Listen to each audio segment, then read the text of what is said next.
Selamat sore. Nih jam 5 nih. Kalau sore-sore gini saya menyebut diri saya bukan admin ya, karena kan ini bukan City Night Ride. Tapi ini sore-sore, jalan-jalan sore. Nah, kalau di video sebelumnya kan kita ngebahas bagaimana caranya berkendara yang ya rada-rada seruntulan tapi tromol, kemudian gear dan rantai itu relatif lebih awet. Nah, kali ini videonya saya arahin ke kopling ya, jadi tangan saya kelihatan kapan waktu ngopling ya kan, kapan waktu lepas ngopling kelihatan. Kemudian sekarang masih disambung juga dengan tips bagaimana cara ngawet-ngawet kampas kopling.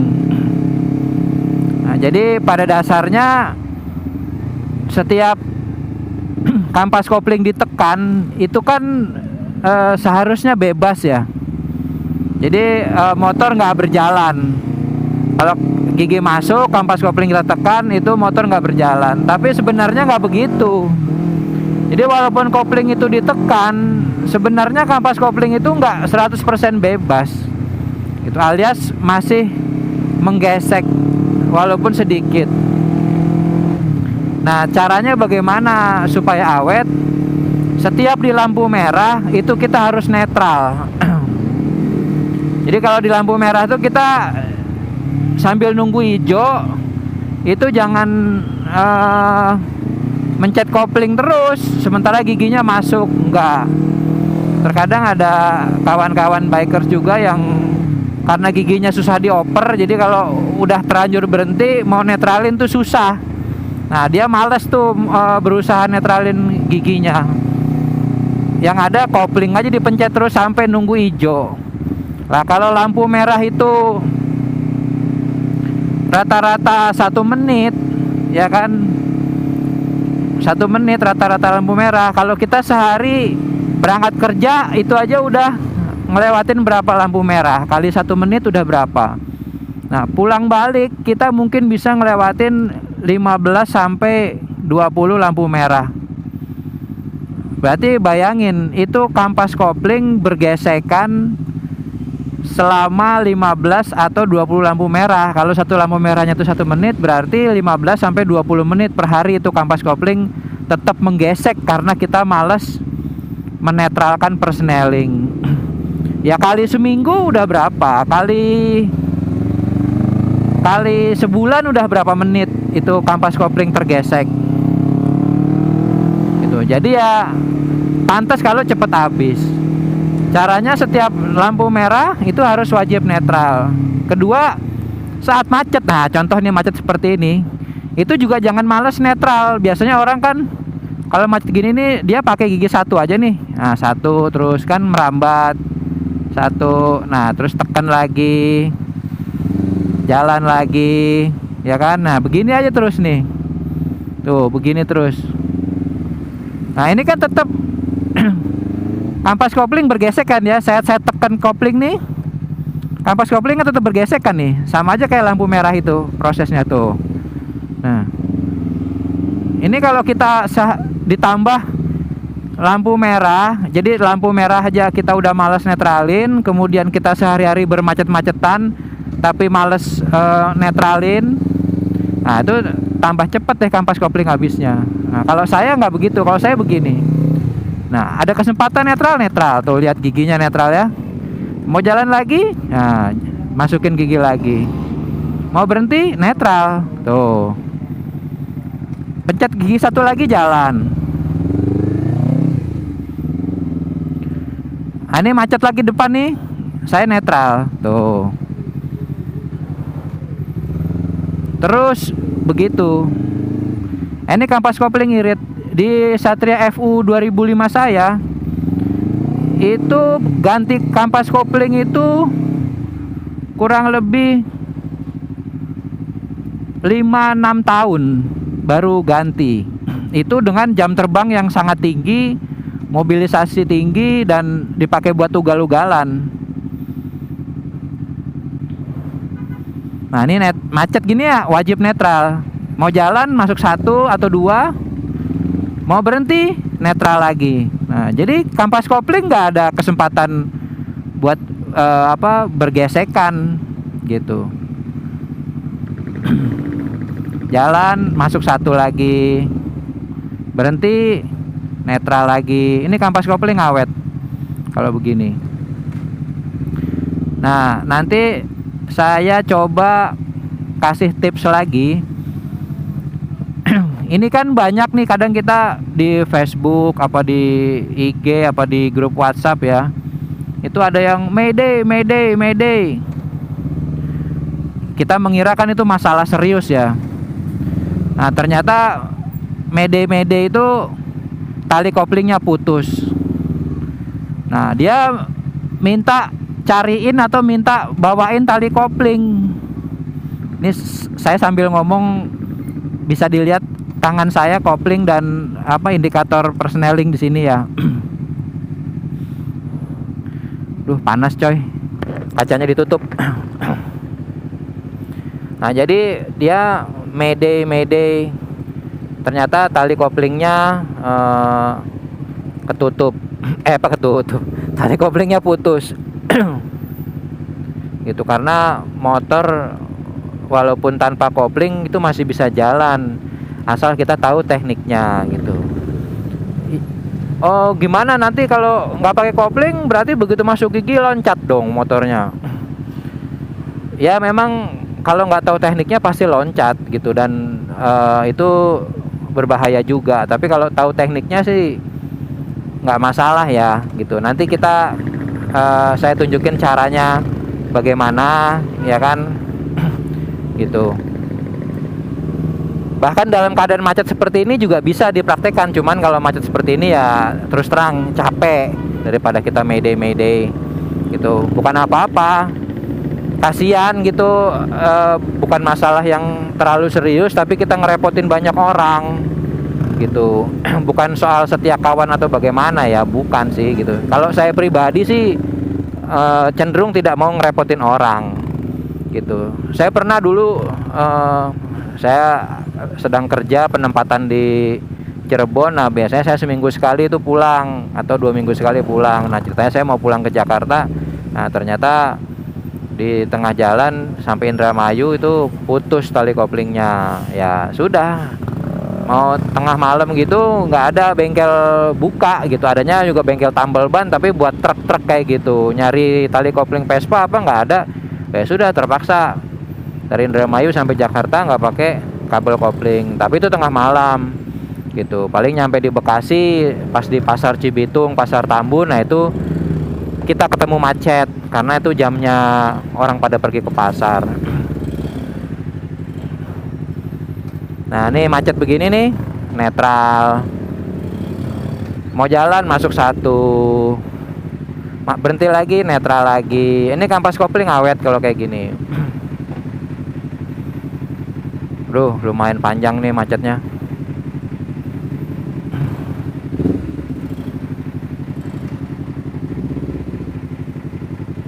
Oh ya, jangan lupa subscribe ya. Ini saya punya channel YouTube udah lama, tapi nggak saya seriusin gitu. Saya ngupload video juga ngupload aja, nggak saya kasih penjelasan, nggak saya kasih keterangan atau apa gitu. Karena memang dulu saya merasa lebih efektif untuk berbagi itu di Facebook gitu. Dulu kalau ngupload video di YouTube tuh kayaknya lama banget, tapi kalau di Facebook tuh cepet. Makanya dulu saya kalau ada tips dan triks atau segala macam tuh saya lebih sering uploadnya ke Facebook gitu. Cuman di Facebook masalahnya kalau udah tenggelam ya sudah susah nyarinya lagi, dan kita nggak inget apa judulnya apa, kita udah nggak inget gitu. Paling kalau pas lagi diingetin aja sama Facebook setahun sekali apa itu Facebook suka nongol kan tuh memori-memori atau kenangan-kenangan gitu. Nah itu paling kita sundul lagi gitu. Nah ini di channel YouTube saya ini saya coba untuk berbagi tips and tricks berkendara, kemudian mungkin nanti ada mesin dan sebagainya yang kira-kira masih kompatibel untuk bikers harian ya gitu ya. Mungkin nanti ada sedikit yang tips and tricks untuk balap ada lah nanti dibagi, cuman tergantung waktunya. Kalau senggang ya saya buatkan videonya gitu. Nah ini kebetulan saya lagi semangat ini. Satu kemarin dapat kamera ya saya pakai gitu kan ya, ini saya sambil belajar gitu. Hijau.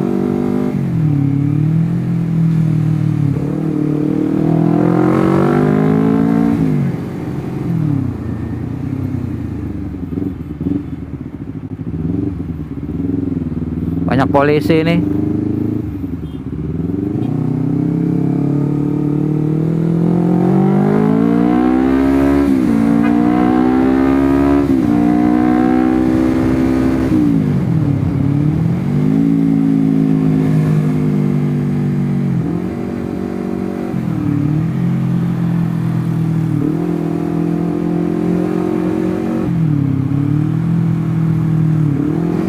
Kelihatan nih ya cara saya ngoper gigi, turun gigi kelihatan ya.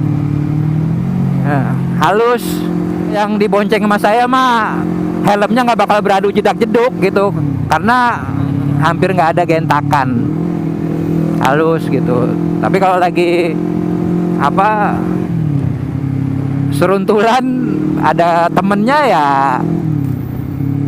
kadang ya begitu dah.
Oh ya, satu lagi. Saya kalau berkendara itu jarang ya sampai memanteng di RPM tinggi terus tuh jarang. Jadi saya merhatiin kalau pas riding atau touring tuh ada beberapa kawan tuh dia di gigi 3 terus. Jadi sampai mesin teriak bener itu baru oper gigi gitu. Jadi kecepatan 65 nih ya gigi 3 aja terus. Contoh kayak gini. Gini aja terus. Tuh mesin sampai teriak terus aja kayak gini. Gitu. Nah ini sebenarnya satu pasti boros. Kedua kerja mesin tuh berat banget tuh kayak gini nih tuh 3 terus. Terus udah teriak gini baru dioper gigi. Jadi sebenarnya nggak seperti itu gitu. Kalau jalannya datar gitu ya sebisa mungkin RPM tuh ya nggak usah tinggi-tinggi gitu, kecuali kalau memang kita mau ngebut ya, lagi jogging atau lagi apa ya kita pentokin sekalian sampai limiter gitu. Cuman kalau jalan santai itu ya nggak usah, kasihan mesin. Kemudian umur part juga lebih pendek karena mesin pasti akan panas berlebih. Selain itu juga oli pun cepat jenuh karena kerja oli juga berat gitu.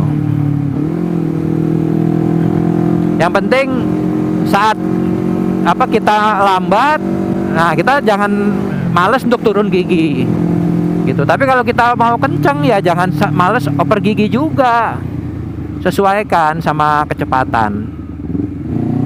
Ada juga yang males turun gigi, jadi ada lampu merah atau macet atau gimana, giginya tinggi aja, giliran mau jalan kan susah gitu. Misalnya gigi 4 gitu gigi 4, nah ini ada sesuatu mau melambat gitu, harusnya kan kita turun gigi, tapi dia enggak.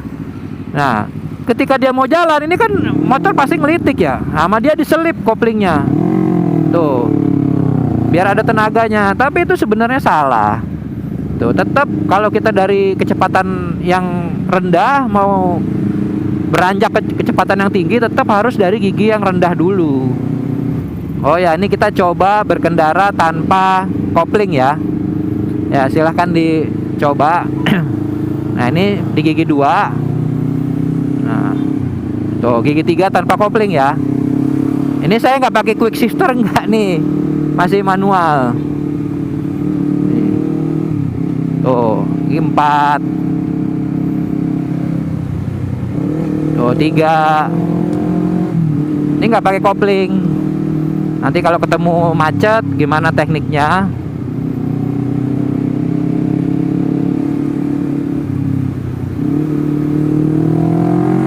Ini nggak pakai kopling ya.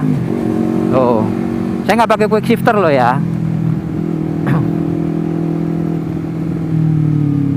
Nah ini berhenti. Nah, kita netral kalau gini tuh, karena kita khawatir kan. Nah kita netralin, jalan ya masuk lagi 2 tuh, nggak lompat-lompat. Caranya ya kita sesuaikan sama bukaan gas di tangan kanan ini. Nih di tangan kanan kita sesuaikan bukaan gasnya gitu. Nah masuk lagi 3,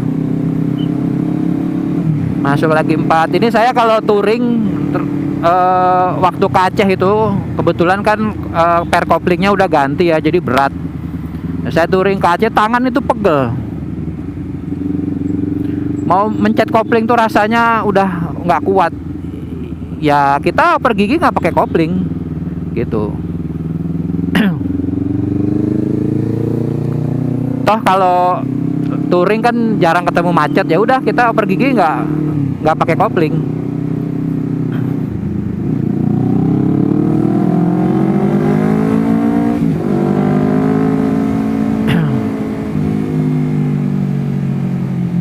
Nah kalau kita terpaksa harus berhenti mau jalan, ya terpaksa harus dari netral, harus kita dorong dulu motornya pakai kaki ya sampai kecepatan 5 kpj atau berapa gitu, baru kita masuk gigi 1 apa gigi 2 gitu. Nah ini kalau yang belum pernah praktekin kayak gini harus latihan. Latihannya ya jangan di jalan raya, bahaya. Latihan di rumah dulu lah. Ini saya mau ke tempat temen ini, mau ngambil KTP. KTP saya dipinjem buat perpanjang surat-surat kendaraan gitu, karena keceplosan jadinya ya. Saya mau ke tempat temen intinya lah.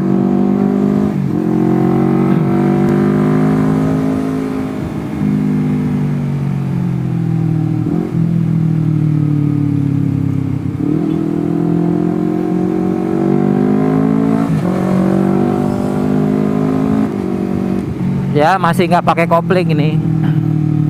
Saya coba mentoknya di mana. Kalau turun gigi, begitu kita turun gigi agak digas dikit itu juga bisa halus. Nah tuh contoh kan. Nih ini 4 ya. Turun gigi ke 3. Tuh lebih halus, nggak terlalu ngejedak. Kita berkendara di kemacetan tanpa kopling. Nah kalau kita menguasai ini kan kita nggak perlu mede-mede ya gitu ya, seenggaknya sampai ketemu bengkel gitu. Apalagi kalau kita putus tali koplingnya touring di hutan, tengah hutan, nggak ada rumah-rumah gitu, masa ya kayak kita mau mede-mede. Nah selama kita mede-mede itu, wah ini berhenti nih, netral saya. mau jalan ya pasti kaki saya dorong kaki nih. Nah ini pakai kaki nih, pakai kaki ya, kecepatan 5 kpj, masuk 1, nah jalan gitu, aman kan, aman. Ya kalau kita putus di tengah hutan terus kita mede-mede, masa iya kita mau nunggu teman kita di tengah hutan sendirian bawain tali kopling? Kita nunggu teman kita aja mungkin sejam baru nyampe dia nganterin tali kopling. Nah selama nunggu dia tuh kita di tengah hutan sendirian, aduh ngeri. Mendingan kita lanjut bablas tanpa kopling. Itu pun kalau ada sinyal di tengah hutan. Kayak saya waktu touring ke Sabang tuh sempet dari Bukit Tinggi saya mau ke Padang Sidempuan nekat habis maghrib. Nah itu selama touring di Jawa saya sendiri tengah malam pun saya nggak pernah takut. Tapi di Sumatera itu saya takut, saudara-saudara. Aduh, karena dari Bukit Tinggi sampai Padang Sidempuan itu rumah makin kesana makin jarang, sinyal juga hilang. Itu benar-benar saya takut.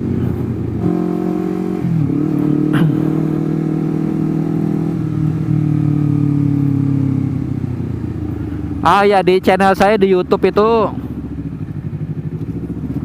ada video-video saya yang apa, tes top speed, yang video-video awal gitu di channel YouTube, di channel YouTube saya yang videonya awal-awal itu kan videonya goyang.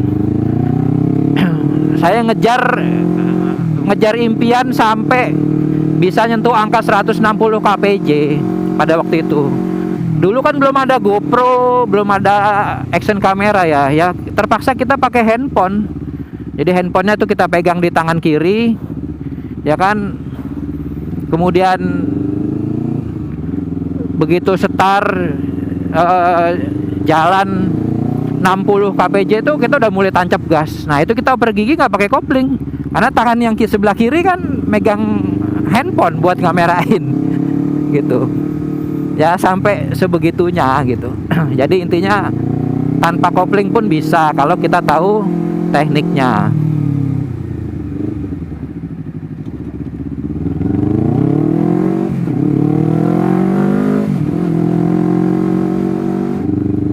Oh, habis hujan rupanya di sini.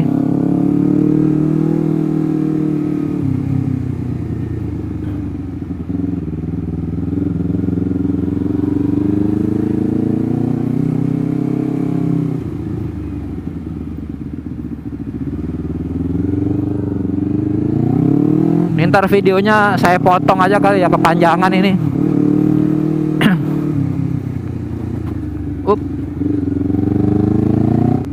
Tapi ya, nah inilah kita bisa jelas ya tanpa kopling tuh bisa ya intinya ya. Tadi udah ketemu macet, ketemu jalan rusak, sambil agak sedikit gaspol tanpa kopling gitu. Nah ini coba kita lewat gang kecil nih. Kita lewat gang kecil. Nah saya berhenti dulu deh. Nah berhenti, kita sambil jalan. Nah ini pakai kaki nih. Nah baru masuk 1 tuh.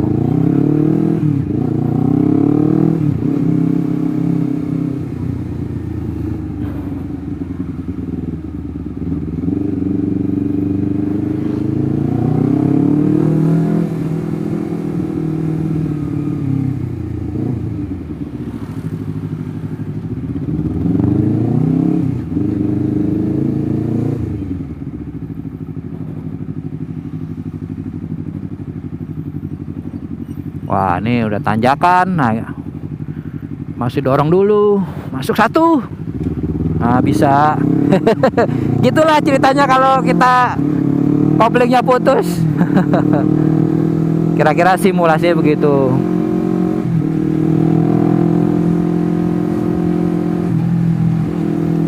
Udah kali ya, nggak usah pakai apa, praktek tanpa koplingnya. Ini udah mau nyampe, ntar lagi saya belok ya. Udah ya, videonya kita cukupkan sampai di sini. Nanti kita sambung di tips dan triks dan topik yang lain. Selamat sore. Jangan lupa tetap safety berkendara. Jangan terobos lampu merah. Kalau selap-selip atau seruntulan, lihat-lihat kondisi ya. Oke, selamat sore. Saya siap-siap mau belok.